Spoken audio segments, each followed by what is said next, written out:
Aujourd'hui, avec l'accord de la maison d'édition Hachette Heroes, je te lis le chapitre 5, il me semble, de Profondeur de l'océan de Liz Braswell. Il me semble que la dernière fois c'est un chapitre assez court où en soi c'était la comédie musicale, je crois, oui c'est ça, qui s'intitulait La Sirenetta. Donc là, ce nouveau chapitre sera un peu plus long que les autres normalement. Oui c'est ça. Et du coup ce sera du point de vue de Rika.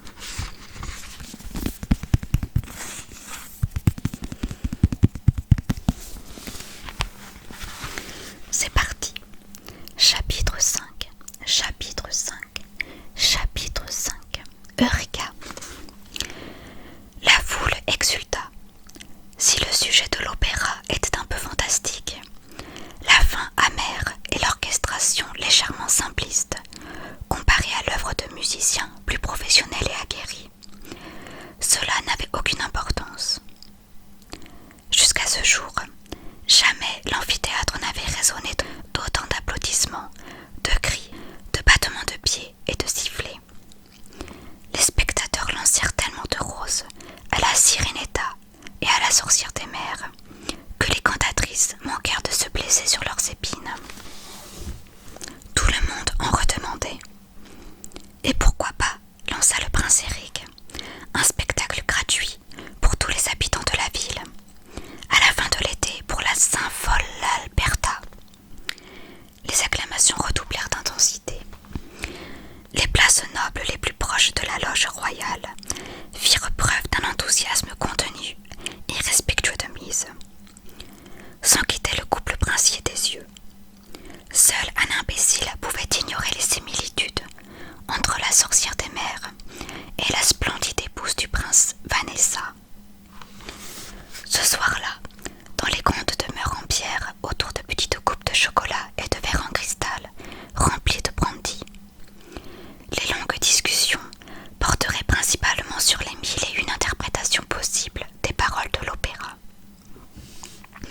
En attendant, la princesse aux cheveux bruns souriait et riait à gorge déployée. « Eric, ronronna-t-elle, c'était tout à fait osé et magnifique. Où vas-tu donc chercher des idées aussi imaginatives ?» Elle lui prit la main avec coquetterie, comme s'ils étaient deux jeunes mariés, et s'avança, rayonnante, dans la foule à ses côtés. Elle était aussi fière que si elle avait été la mère d'un enfant particulièrement talentueux et précoce. Deux domestiques la talonnaient et scrutaient le public avec des sourires suspicieux, prêts à sauter à la gorge de n'importe qui si le besoin s'en faisait sentir. Ce ne fut pas le cas. Le peuple était euphorique. Parmi les centaines de personnes et de créatures venues assister à ce spectacle, seul un était estomaqué. Eureka avait encore le bec cloué, ce qui ne lui ressemblait pas le moins du monde. Cette pièce lui avait appris deux choses très importantes. Et s'il était aussi étourdi que n'importe quel autre goéland, voire un peu plus, la sagesse accumulée au cours de sa longue vie l'incitait à prendre le temps de réfléchir à ces deux choses, à s'en souvenir, à écouter ses pensées les plus discrètes.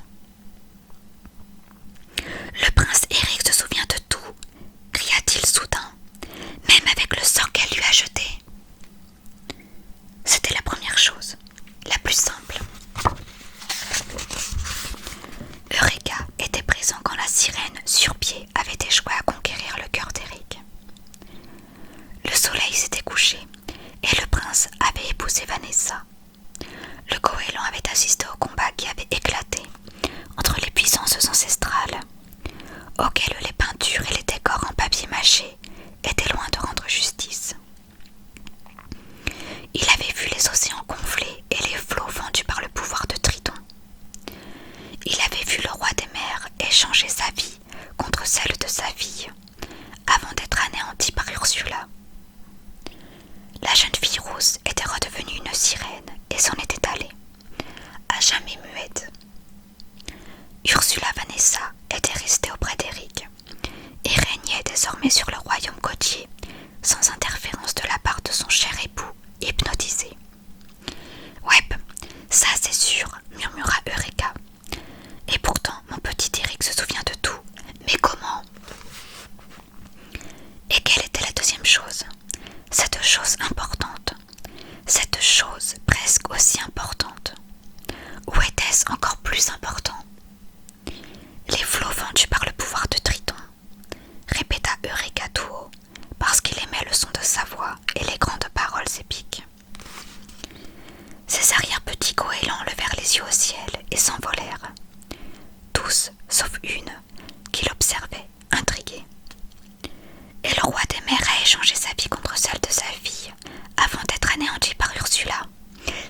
satané volatile un peu trop agité.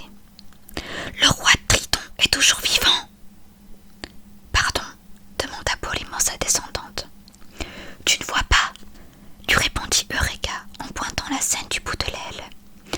Si tout le reste est vrai, alors Ursula retient Triton prisonnier. Il n'est pas mort. Jonathan, nous devons mener des investissementations. Moi c'est Jonah, papy, corrigea gentiment la petite oiselle. Il ne sembla pas entendre. Eureka retrouva un sens du devoir qu'il n'avait plus ressenti depuis le temps où il côtoyait la sirène Ariel. Il rassembla ses forces dans ses vieilles ailes fatiguées et se dirigea vers le château. Jonah planant silencieusement derrière lui. Lorsque le roi et la reine de Tyruli avaient décidé qu'il était temps pour leurs enfants d'assumer leurs responsabilités adultes et surtout de quitter le palais royal, le prince Eric avait sans grande surprise choisi un petit château au bord de l'eau. Les immenses blocs de pierre en gris clair qui formaient la muraille extérieure évoquaient la couleur du sable, contrairement aux autres forteresses bâties en granit et roches grises. Le grand-père d'Eric avait eu la bonne idée de faire construire une passerelle, soutenue par de délicates arches inspirées des aqueducs romains, menant à une terrasse panoramique. Les deux plus hautes tours aux toits de tuiles rappelaient astucieusement l'architecture orientale. Une troisième était surmontée d'une pergola recouverte de vignes et de jasmins parfumés.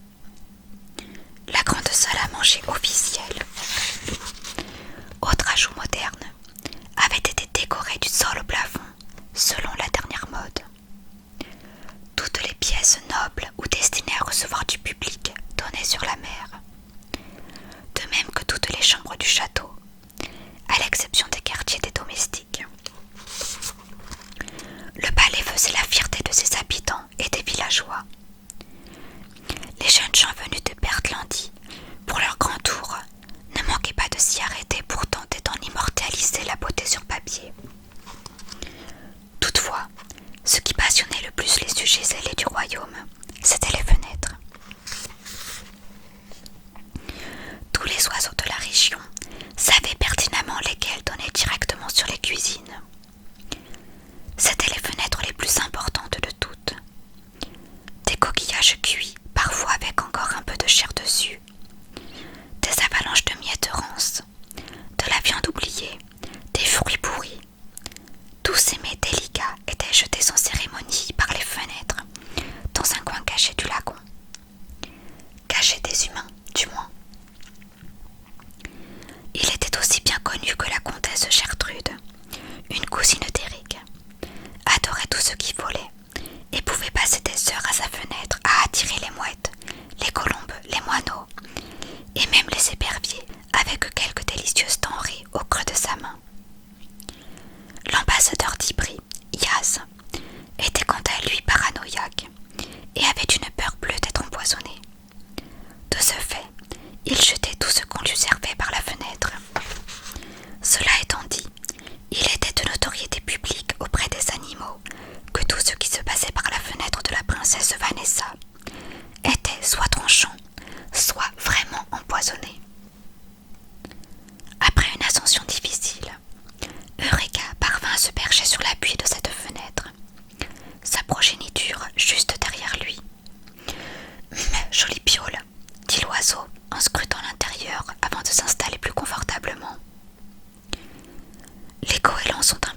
le jeter négligemment sur son lit.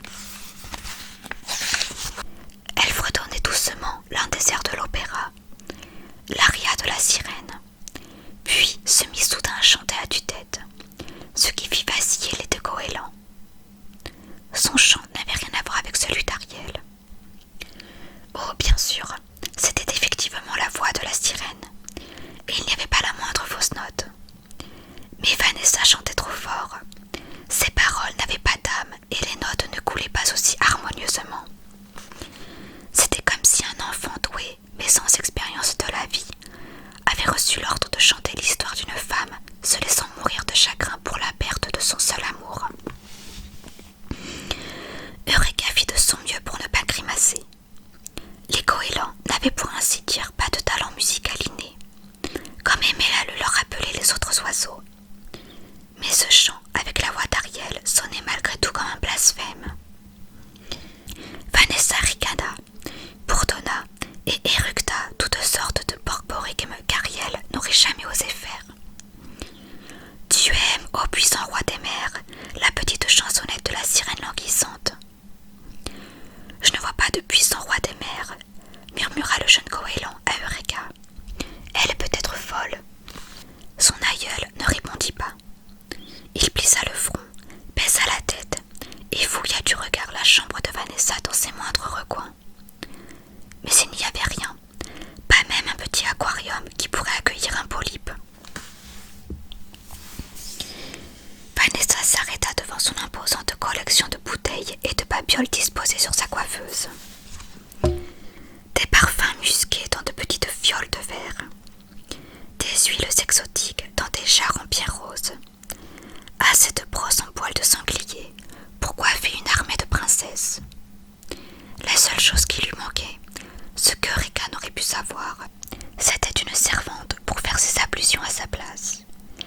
Elle envoya un baiser à son miroir et se retourna.